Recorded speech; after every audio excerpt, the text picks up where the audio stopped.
There's this woman who grows up, who's growing up with a family, and she's always the person that her grandmother's saying is has a force, has a presence, has a magic about her, and she holds on to that, but amidst much disruption from her family and life, the way the hand that life has dealt her, it goes away for 17 years, and for 17 years she doesn't really do anything about this thing that her grandmother talked about, which is really her ingenuity, her ability to come up with ideas. And then she eventually does it, and then we watch throughout the movie her gain her confidence on her own and eventually fulfill the potential that she always had inside of her.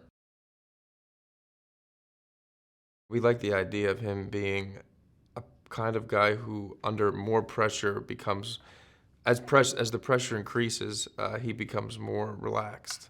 Sort of liken him to certain coaches that we grew up with. There were a couple coaches I had that has had this way of just staying even keel amidst utter chaos. And we also like the idea of him being a guy that in some way mirrors Joy. He grew up in Detroit. He was an athlete. You get to know him through his college ring. That's the first shot. And he doesn't look like any of the other guys in the office. You know, much like Joy doesn't look like the other people that are selling products on QVC. And he was a guy who managed he was a buyer for Kmart, and then he started to manage Kmart stores, and then a guy named Barry Diller gave him an opportunity to do something completely new. And he's very aware of that guy giving him a chance. And it really was about rhythm and this idea of him being very relaxed, but at the same time having a tremendous amount of responsibility and just sort of running QVC, this sort of home television shopping network in Lancaster, Pennsylvania, but running it as if it's Jack Warner, Daryl Zanuck. So that was interesting, that he really takes it very seriously. He's not messing around. He actually believes everything that he's saying. There's no irony in the way he talks. So that was a very interesting and challenging thing to do. A lot of the stuff in the movie that you would think is fictionalized actually occurred. That she actually did have to go to California and confront that guy. She did have to read through all the paperwork when she was filing for bankruptcy. She did go to California and try to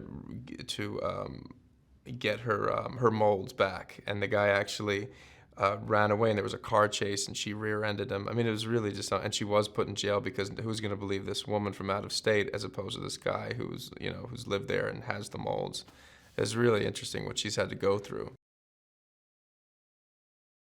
She's kind of the best, really, at what she does.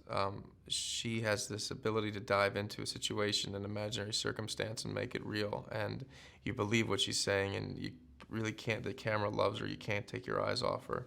And she just has this grounding, very rooted way of walking through a movie. And the same thing that I encounter with Robert De Niro. I found them to be very similar in terms of the way they approach the work. And I think that's probably partly why David works with them again and again. So to me, to be able to make a movie with them, either one of them, I would do anything.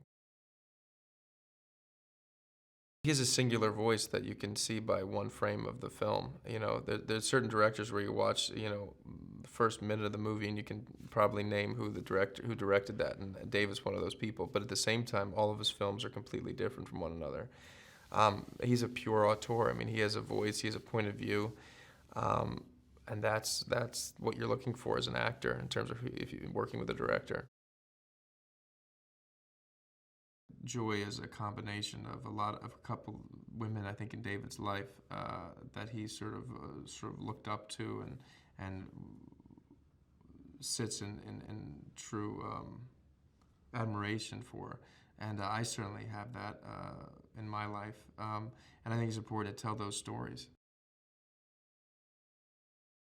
It sheds a light on the sort of probably harsh reality that a woman has to go through, and really anybody entrepreneurial, but specifically a woman in this day and age, even though it's set over 40 years.